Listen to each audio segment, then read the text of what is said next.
चाणक्य का मिशन बिहार क्या सुलझेगा seat sharing का फॉर्मूला? बिहार दौरा बहाना क्या चिराग है निशाना? केंद्रीय गृह मंत्री अमित शाह बिहार दौरे पर है। ऐसे में यह दौरा उनका कई मायनों में खास बताया जा रहा है। खास तौर पर एनडीए में सीट शेयरिंग को लेकर खींचतान मची हुई है। साथ ही अमित शाह का फोकस उन सीटों पर भी है जहां बीजेपी कमजोर है। अगर देखा जाए तो शाह बेगूसराय में आगामी बिहार विधानसभा चुनाव के मद्देनजर बीजेपी के लगभग 2500 नेताओं संग बैठक करने वाले हैं।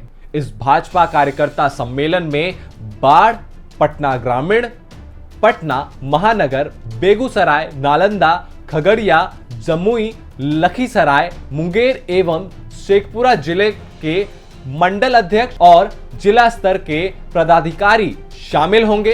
इस वीडियो में आज हम आपको बताएंगे कि इन सीटों को फोकस करने के क्या कुछ मायने हैं और यह भी बताएंगे कि क्या शाह की चाणक्य नीति बिहार में सफल हो पाएगी या नहीं।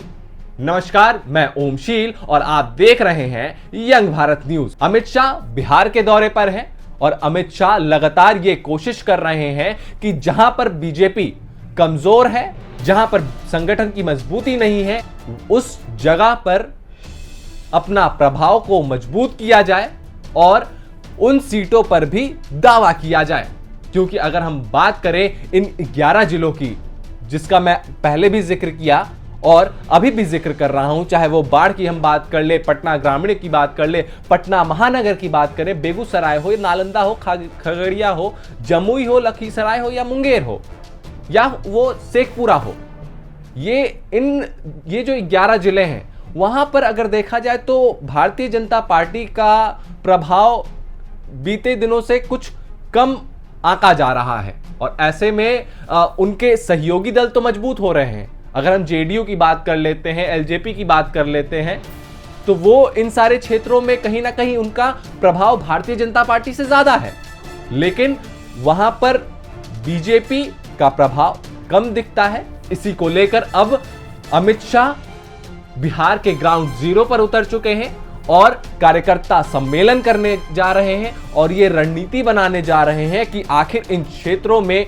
इन जिलों में भारतीय जनता पार्टी की पैठ कैसे मजबूत की जाए।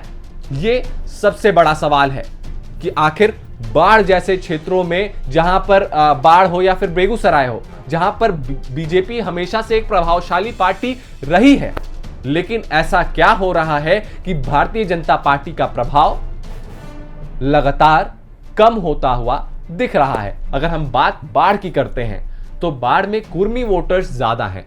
कुर्मी वोटर्स निर्णायक भूमिका में होते हैं। उस क्षेत्र में नीतीश कुमार का जो प्रभाव है वो लगातार बढ़ता रहा है और भारतीय जनता पार्टी का प्रभाव अगर जमीनी स्तर पर देखें तो कम है। वो अलायंस में होने के साथ साथ भारतीय जनता पार्टी को भी फायदा मिलता आया है, इससे कोई नकार नहीं सकता, लेकिन जब गठबंधन की बात आती है तो वो सीट पर दावा हमेशा जेडीयू ही करती है और कुछ सीटें ऐसी हैं जहां पर उनके और भी अलाई पार्टनर, चाहे वो एलजेपी हो या फिर तमाम जो भी एनडीए के घटक दल हैं, वो करते हैं।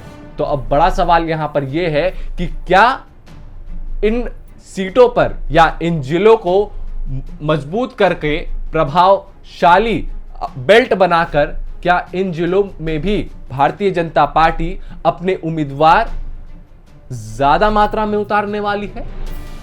क्या हर जिले से 2 से 3 विधानसभा क्षेत्रों में वो बीजेपी अपने उम्मीदवार देगी? ये एक बहुत बड़ा सवाल है, क्योंकि जिस तरीके से अगर हम बात बेगूसराय की अब कर लेते हैं तो बेगूसराय में भूमियार वोटर्स काफी ज्यादा हैं और भूमियार वोटर्स कहीं ना कहीं हमेशा भारतीय जनता पार्टी और सवर्ण वोटर जो होते हैं वो भारतीय जनता पार्टी की तरफ उनका झुकाव रहता है।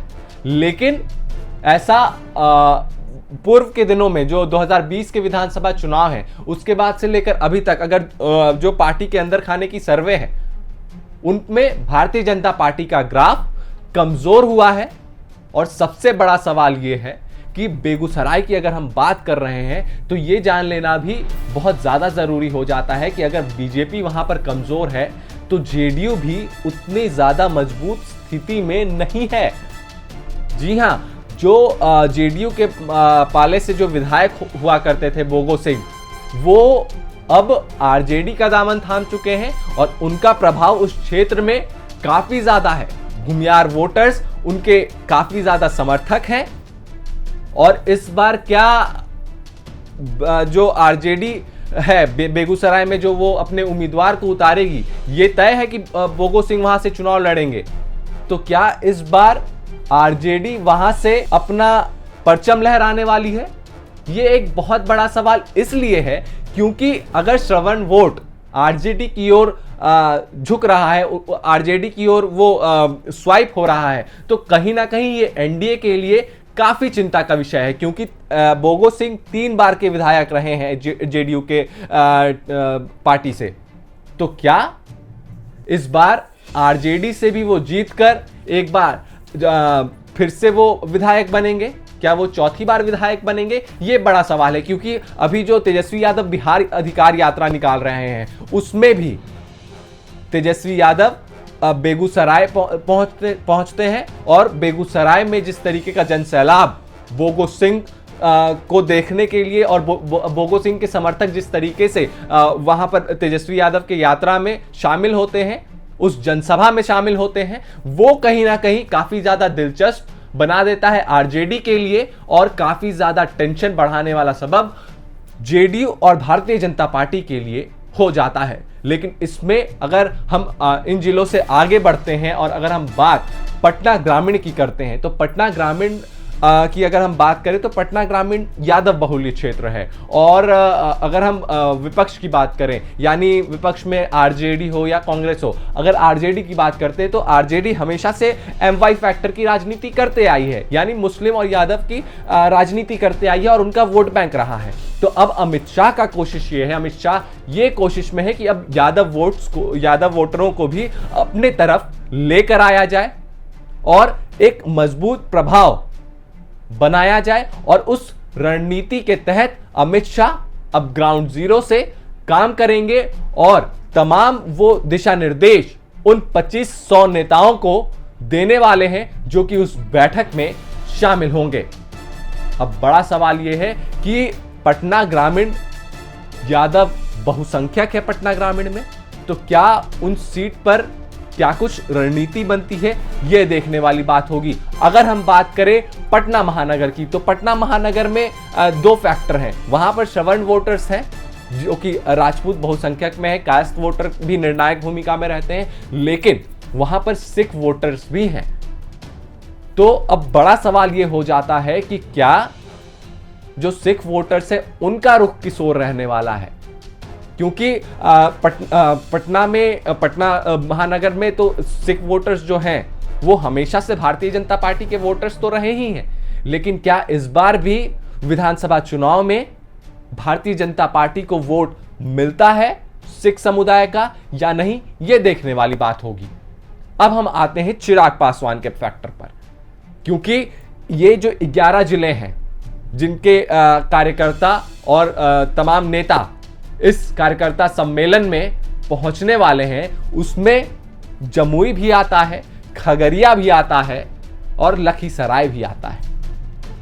और अगर हम जमुई की बात करें तो जमुई चिराग पासवान का संसदीय क्षेत्र है और वहां पर चिराग पासवान का एक खासा प्रभाव है और हमेशा से चिराग पासवान ये दावा करते आए हैं कि वो सीट और उससे सटे हुए सारे जिलों का सीट उनके पास आना चाहिए और 43 सीटों की जो मांग चिराग पासवान कर रहे हैं, उनकी पकड़ उन क्षेत्र में कैसी है, कैसा उनका प्रभाव है उस क्षेत्र में, यह भी जानने, यह भी समझने के लिए अमित शाह बेगूसराय में कार्यकर्ता सम्मेलन में हिस्सा लेने वाले हैं और ये रिव्यू लेने वाले हैं अपने संगठन से, क्या वाकई उस जिले में चिराग पासवान की पैठ है या फिर ये महज हवाबाजी है। ये सवाल इसलिए क्योंकि जमुई से सटा जिला खगड़िया भी है। अगर हम खगड़िया की बात करें तो खगड़िया चिराग पासवान का गृह जिला है और गृह जिला में भी वहां पर पासवान वोटर्स हैं और चिराग पासवान का भी वहां पर प्रभाव रहा है और रामविलास पासवान के टाइम से पासवान वोट एलजेपी के पाले में हमेशा से आया है। तो अब सवाल यह है कि क्या चिराग पासवान जो दावा 43 सीटों का कर रहे हैं, क्या अमित शाह वहां पर पहुंच के उन सारी नर्व्स को टटोलेंगे और देखेंगे कि चिराग पासवान कितने पानी में है, उनका प्रभाव इस क्षेत्र में कितना है? यह एक बहुत बड़ा सवाल है। क्या 43 सीटें अगर चिराग पासवान मांग रहे हैं तो उनको कितनी सीटों पर समझौता करना पड़ता है, यह भी आने वाला वक्त बताएगा। अब अगर हम आगे बढ़ते हैं और बात करते हैं नालंदा की। नालंदा वो जिला जहां से बिहार के मुख्यमंत्री नीतीश कुमार आते हैं और नीतीश कुमार का वो गृह जिला है। अब सवाल यहां पर यह है कि नालंदा कुर्मियों वोटर्स प्रभावशाली रहे हैं उस जिले में, तो क्या वो जिला इतना प्रभावशाली है? अब उस जिले में नीतीश कुमार हो या फिर कुर्मी वोटर्स हो, नीतीश कुमार का प्रभाव वहां पर रहा है और कुर्मी वोटर्स हमेशा से जेडीयू के पक्ष में रहे हैं। लेकिन अब सवाल यह है कि भारतीय जनता पार्टी मैदान में उतर चुकी है और नीतीश कुमार के पार्टी का भी दावा टटोलने के लिए अमित शाह उतरे हैं कि आखिर क्या नालंदा में जो पकड़ नीतीश कुमार की पार्टी बताती है, क्या वाकई वो पकड़ अभी भी बरकरार है या नहीं? ये आंकने और ये समझने अमित शाह वहां पर पहुंचे हैं।